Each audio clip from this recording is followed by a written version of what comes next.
Diabetes per சர்ச்சால நம்ம கூட வந்திருக்கிறது டாக்டர் கண்ணன் ஃப்ரம் சென்னை. வணக்கம் சார். வணக்கம். வணக்கம். ஒரு பிரீஃப் क्वेश्चनக்கு போறதுக்கு முன்னாடி உங்களை பத்தின ஒரு பிரீஃப் இன்ட்ரோடக்ஷன் நம்ம வியூவர்ஸ்க்காக கொடுக்க முடியுமா?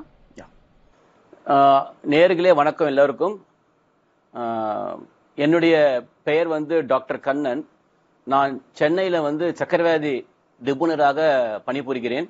மத்திய சென்னை பகுதியில் கிட்டத்தட்ட ஒரு 15 வருட காலமாக நான் பணிபுரிகிறேன். ரொம்பவே நன்றி சார். क्वेश्चनக்கு போகும்போது டயபெட்டிஸ் இருக்கு நமக்கு அப்படின்றது எப்படி தெரிய வரும்? எந்த மாதிரியான சுகர் லெவல்ஸ் இருந்தா நம்ம இத ட்ராக் பண்ணணும் அப்படின்றது சொல்ல முடியுமா? நல்ல கேள்வி இது. டயபெட்டிஸ் என்றது தமிழ்ல கிளீனா சொல்ல போனா நீரழிவு நோய். அதுல முக்கியமான ஒரு மூன்று சிம்டம்ஸ் சொல்லுவாங்க, கிளினிக்கல் சிம்டம்ஸ் பேரு. அது பேர் தான் பாலிஃபேஜியா, பாலியூரியா அண்ட் பாலிடிப்சியான்னு சொல்லுவாங்க. ரொம்ப அதிகமான பசி எடுத்தல். ஒரு சிறிய வயது ஒரு மனிதராக இருந்தால் மிக அதிகமாக பசி எடுக்கும். இந்த நடுத்தரமான மக்கள், அது ஏஜ் பிட்வீன் 40ல இருந்து ஒரு 50 வயசு உள்ளவங்களுக்கு ரொம்ப அடிக்கடி சிறுநீர் கழிதல், அடிக்கடி யூரின் போகும்.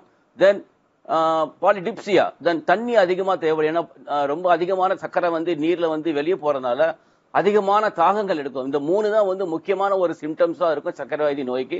அதாவது பாலிஃபேஜியா, பாலியூரியா அண்ட் பாலிடிப்சியா. ரொம்பவே கரெக்ட் சார். இது இந்த மந்த் வேர்ல்ட் டயபெட்டிஸ் மந்தா இருக்கிறதுனால நம்ம வியூவர்ஸ்க்கு நீங்க சொல்லக்கூடிய ஒரு மெசேஜ் என்னவா இருக்கும்?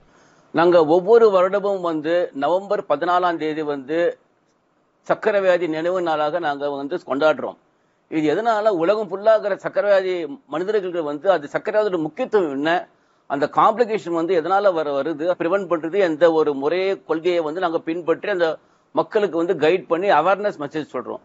இது எதனால கண்டக்ட் பண்றோம்னா, நவம்பர் 14 1921 நவம்பர் 14ஆம் தேதி நம்ம ஃப்ரெட்ரிக் பேண்டி என்றவர் இன்சுலின் கண்டுபிடிச்சாரு, சார்லஸ் பெஸ்ட் என்றோட டாக்டரோட சேர்ந்து. அவரோட பிறந்த நாளை நம்ம ஒவ்வொரு வருஷமும் நவம்பர் 14ஆம் தேதி உலக சக்கரவியாதி நாளாக கொண்டாடுகிறோம். இது இந்த வாட்டி சக்கரவியாதி தினத்துக்கு ஒரு முக்கியமான ஒரு தீம், ஒரு கொள்கையை நாங்க கோட்பாடா வச்சிருக்கிறோம். அதாவது proper diabetes care and wellbeing. Diabetes கண்டுபிடிச்சா மட்டும் போடாது, ஆனா அதை கரெக்டான முறையில கண்டுபிடிச்சு அதை செயல்படுத்தி குணமாக்கி, அதை விட முக்கியமானது காம்ப்ளிகேஷன் பிரிவென்ஷன், அதோடைய பிரச்சனைகளை அவாய்ட் பண்ணி அதனால ஒரு குட் குவாலிட்டி ஆஃப் லைஃப், நல்ல ஒரு வாழ்க்கை தரத்தை லீட் பண்றதுதான் வெல்பீயிங் பேரு. இதுதான் நம்ம diabetes care and diabetes wellbeing என்று சொல்றோம் இந்த காலகட்டத்தில். ரொம்பவே நன்றி.